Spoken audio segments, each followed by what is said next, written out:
Sunday school. We're making the Bible cool. Yeah! That's a sign? I know, it's so good. Hello, boys and girls. Can you believe we are already on episode 4 of The Great Rescue? A Hero's Journey. I can. My arms are killing me. Goober, we're only doing this on Sundays. Why are your arms so tired? My incredible puppeteering skills only happen because of daily practice. Unfortunately, because I practice so much, I can only make it through about half the show before my arms get tired. Half the show? Huh? The children are expecting an entire puppet show, Goober. Oh, don't you worry, Professor. It's all under control. A full show will happen. I'm very concerned. Oh, don't be. I've got this. Let's just start the show while my arms are good. Very well. We will start our hero's journey when Jesus is Flying high over Nazaropolis, looking for bad guys. He spots a group of ninjas about to attack a fruit wagon vendor. Stop, evildoers! The ninjas throw a piece of fruit, but Jesus dodges it. Jesus juke! Stop that! This is not part of the journey. I thought you said like a superhero. Jesus was like a superhero. But his journey was very different than what you see in movies today. Well, superheroes have superpowers. Would you call walking on water a superpower? Water walking? Absolutely. What about calming a storm? Control of the weather? That's a big power.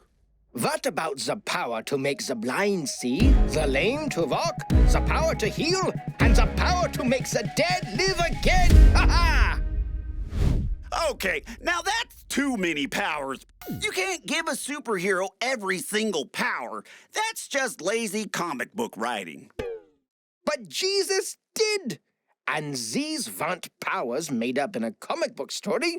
No, these were actually done, and there were even eyewitness accounts. That's incredible. Plus, Jesus isn't going to be fighting off ninjas.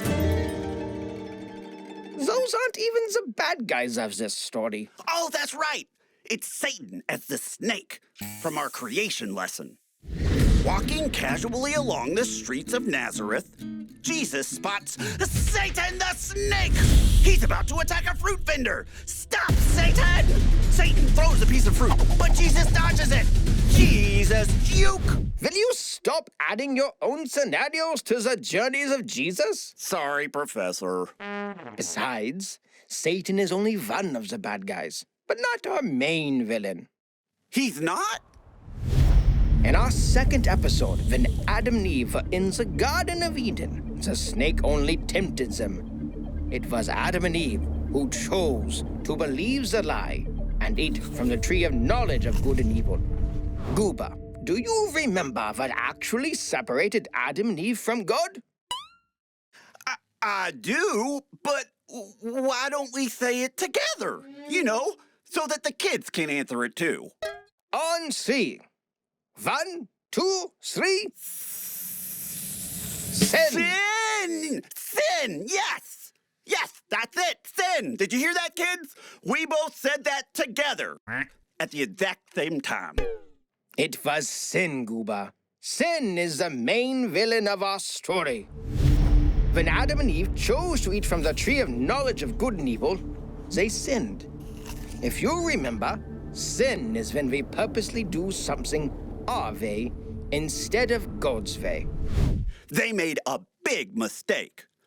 But not all mistakes are sin. Just like when I drew a purple giraffe with 6 legs. You do remember. Correct, Goober. We all make mistakes, and not all mistakes are sin. But we do all sin. Just like Adam and Eve sinned when they ate from the tree, which God told them not to do. Sin is what separates us from God. This is why sin is the main villain of our story. And sin is why Jesus Christ, the Son of God, journeyed down to our world. His goal is to defeat sin and reunite all of humanity with God, redeeming creation back to Him. But how do you defeat something like sin? Sin isn't something you can see, like a snake. This is true. It's why the journey of Jesus doesn't look like the journeys of superheroes that you see on TV. How do you defeat sin? Well, for Jesus, his first step was told to us in Luke 19:10, which says, "For the Son of Man came to seek and save the lost." Goober, are you ready to see our hero's journey to defeat sin? Yes! You betcha! A long time ago, on a continent far away, we find our hero Jesus, all grown up. No longer a boy, now a grown man, our hero begins his journey at the Jordan River, where he is baptized by John the Baptist. John the Baptist baptizing. Fitting name. In the Bible, in the book of Mark, chapter 1, verse 10, it states that just as Jesus was coming out of the water, he saw heaven being torn open and the Spirit descending on him like a dove. And a voice came from heaven saying, "You are my Son, whom I love. With you I am well pleased." The journey of a superhero begins! From there, Jesus journeyed into the wilderness and was tempted by Satan for 40 days. The first battle! Spiritually speaking. A short time later, Jesus would meet Andrew and Simon Peter, who would soon be his first disciples. Jesus team assemble! The first miracle of Jesus occurred at a wedding in Cana, where he turned water into wine. Control of the elements? So cool. When he revisited Cana, Jesus even healed an official's son who was deathly ill. Healing superpowers! Healing powers indeed. Haha! Jesus showed them again when he ventured down to Jerusalem and visited the pool of Bethesda. The Pool of Bethesda. That sounds like a superhero location. This was a place where many sick or hurt people would stay in hopes of being cured by the water. The water? Hello? Jesus, anyone? Precisely. There was a man there who had not been able to use his legs for 38 years. Jesus said to him, "Get up, pick up your mat, and walk." At once the man was cured. He picked up his mat and his legs worked. I am walking! What is that? Oh, it's my puppet for the guy walking. It's your foot, Goober. I told you I can only make it through half the show before my arms get tired. So now I'm switching to my feet. It works because this guy just gained the ability to use his feet, and now I'm using my feet too. See? Goober, just tell me when you're tired and we'll take a quick break. You don't like my foot puppets? The show must go on. Children, give us a quick moment here. Honestly, Professor, my legs are kind of tired. Just rest. I'm upside down. I could act it out. Let's stick with the hands. And we're back.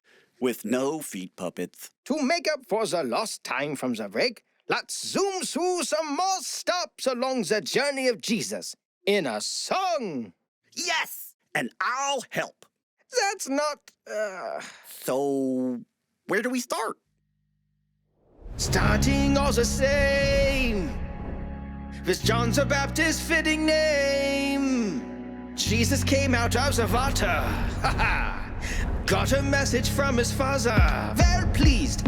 Wilderness was no vacation, 40 days and 3 temptations. At the wedding, his first sign, he turned water into wine. Papa says to buy a pool, killed a lame man, broke the rule. On the Sabbath you can say, but Jesus did it anyway. Left an nail before the Lord, asked him if he would restore, and Jesus said, be clean and no more leprosy was seen. 12 apostles were assembled, so all evil can now tremble. Tremble!